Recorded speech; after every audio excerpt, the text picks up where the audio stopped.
Hail to the king, baby. That's right, everyone. This is Tim of the Online Big Blue, bringing you the best in New York Giants sports talk and entertainment. It's back.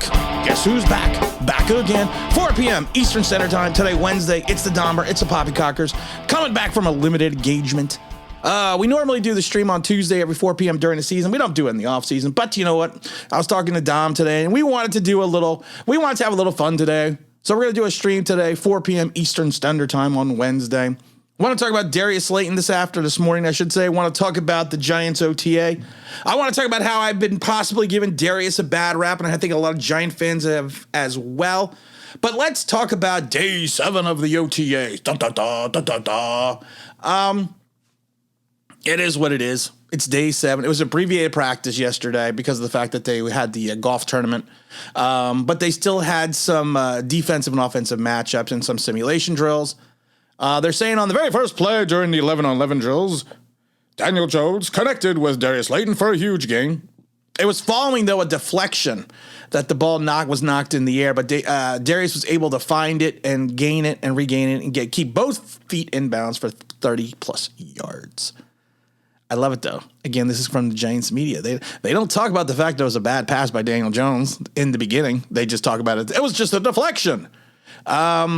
Tyrod Taylor evidently had some good plays as well. He had a perfectly thrown pass to C.J. Board on the sideline for another big first down. Evidently, there's some extreme chemistry between the Board and the Taylor, and it continues to grow with the spring practices.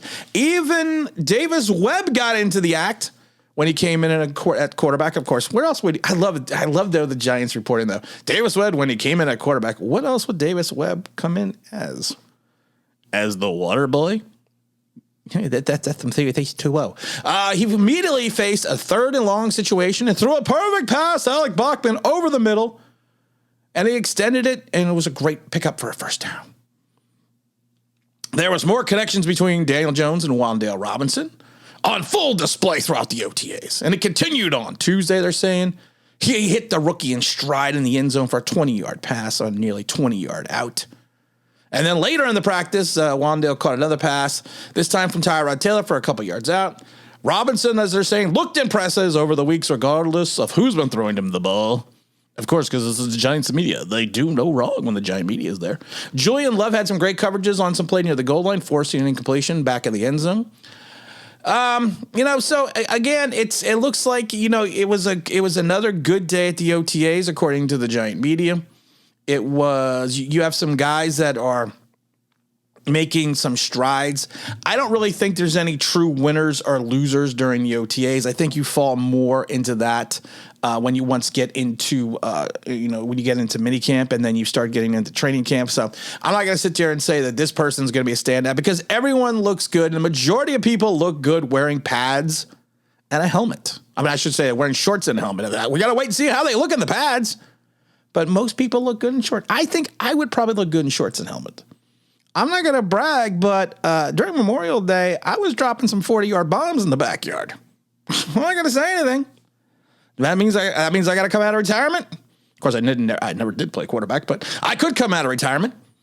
But you know what? We have to wait and see once we get into minicamp, once we start installing the offensive game plan, once we get into the dog days of summer going into training camp, then we will figure it out. We'll get a little bit better of an idea of what exactly is going on here.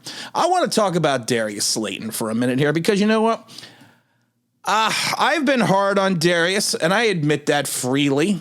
And I think sometimes it's warranted, and sometimes it's not.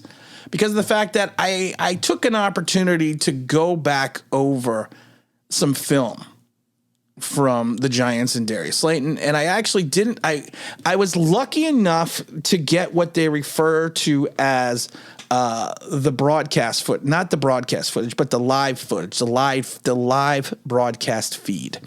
Usually, you can get the live broadcast feed if you have a satellite dish, and a lot of times people understand people in media and people that handle things such that are in tune to things such, like I said, such as media itself, will understand what the live broadcast feed is. It's basically unsolicited feed. It's basically an unedited feed. It shows you different views and angles that you probably wouldn't see or you don't see on television. So actually, I had the opportunity to look about 6 games, and while it did not statistically show and break down exactly Darius's plays, it did open my eyes to a few things, and I think that's what that's kind of what I feel, and that's kind of where I'm going to go with this video a little bit, because one of the first plays that I took a look at was the Week 2 game against the Washington. Darius finished with 3 receptions for 54 yards, but he also dropped the ball in the end zone in the fourth quarter. And it was actually it was a great throw. It was a good throw. You can't deny it. He should have had that pass. And I looked at that and I thought, and that was the very first play that I looked at. And I said to myself, well, you know what? Maybe I wasn't so hard. Maybe I wasn't hard on him, because you see a play like that and you see the fact that he had 26 receptions for 339 yards. And you're like, well, you know what?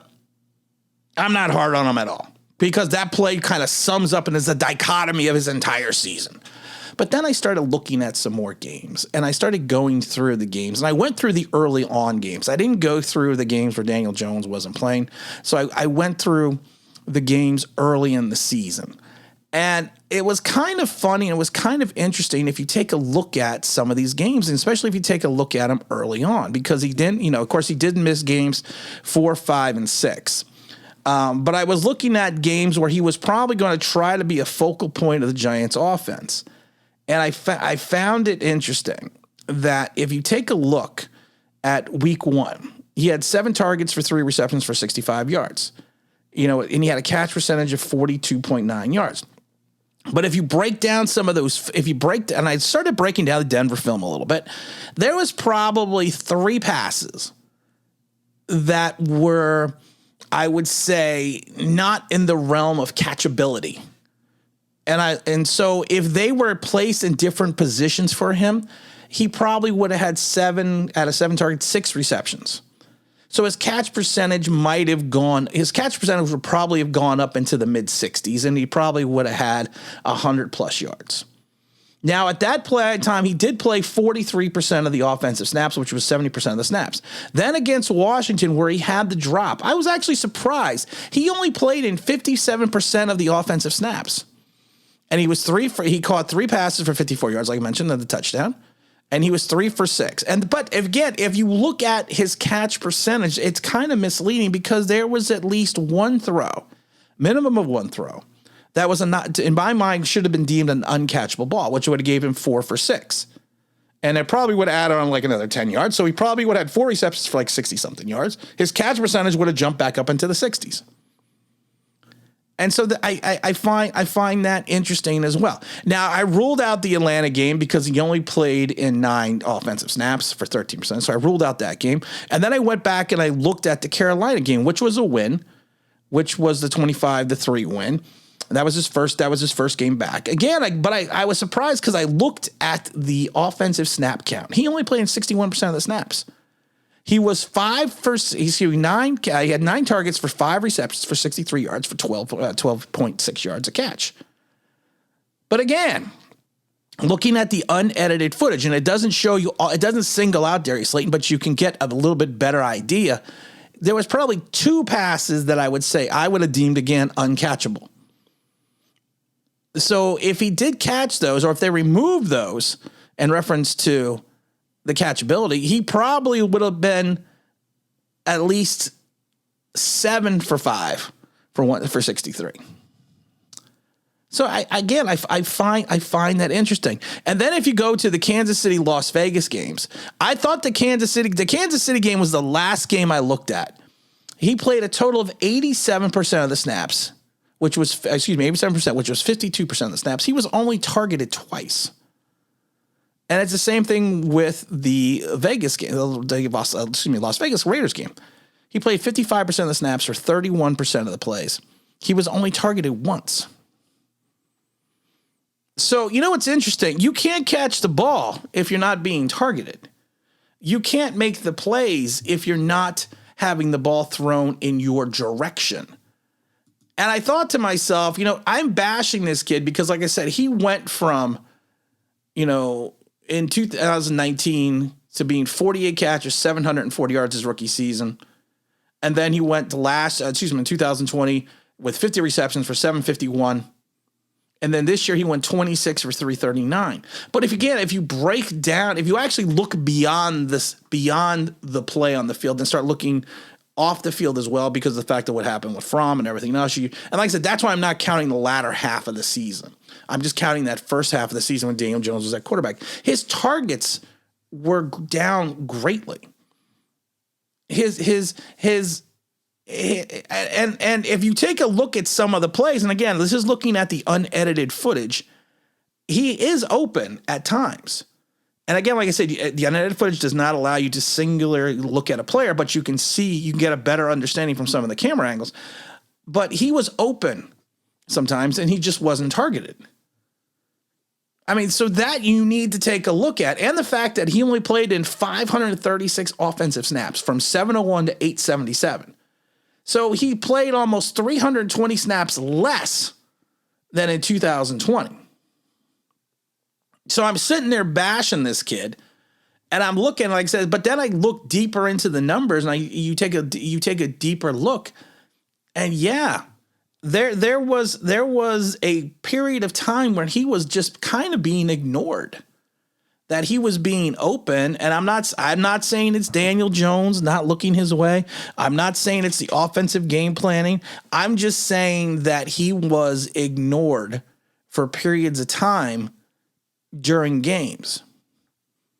And it's interesting because if you look at some of those games, like I said, and you look at the unedited footage, he's open, but they're just not getting him the ball.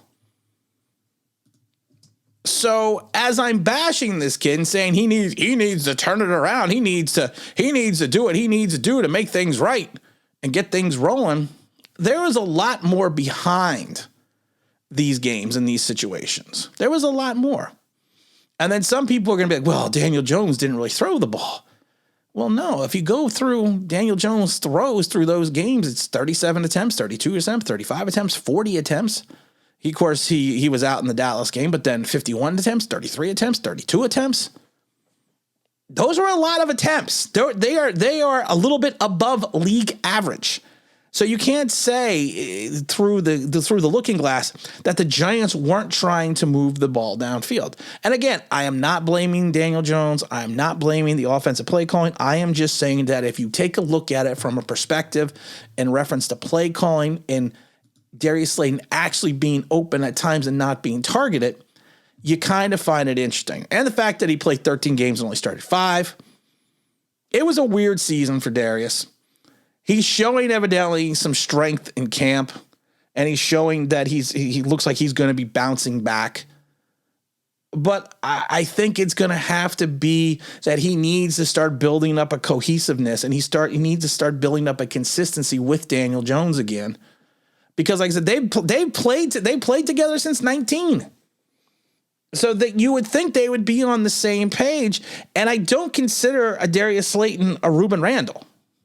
I don't see him as a Ruben Randall type. Ruben Randall was just a terrible route runner, and he never knew the playbook. Like I said, I've told the story about the million times that the Chicago game on Monday night when Eli Manning threw 3 first quarter interceptions. They were all to Darius Slayton because he ran the wrong routes. And it was the first time to Ruben Randall. And it was the first time that I've ever seen Eli Manning get mad at a player and vehemently show that on the sidelines, because they were all Ruben Randall's fault because he ran the wrong routes. And I'm not saying Darius is a Ruben Randall because I think he's got a hell of a lot more talent than Ruben Randall. I think the talent just needs to be found. And I think we need to have that talent, because I'm still not sold on Kenny. I'm still not sold on Kadarius. We don't know what we have in Wan'Dale Robinson yet. So to me, Slayton's going to need to step up this year for the Giants to have a consistent, concise offense. Don't forget, today at 4 p.m. Eastern Standard Time, we're going to be on the show with the Dahmer and bringing back Poppycockers for a one-time engagement until the season starts. And again, this is Tim with Online Big Blue, bringing you the best in New York Giants sports talk and entertainment. And as always, if you could if you subscribe, if you ring that bell, you know what it means, that'd be awesome.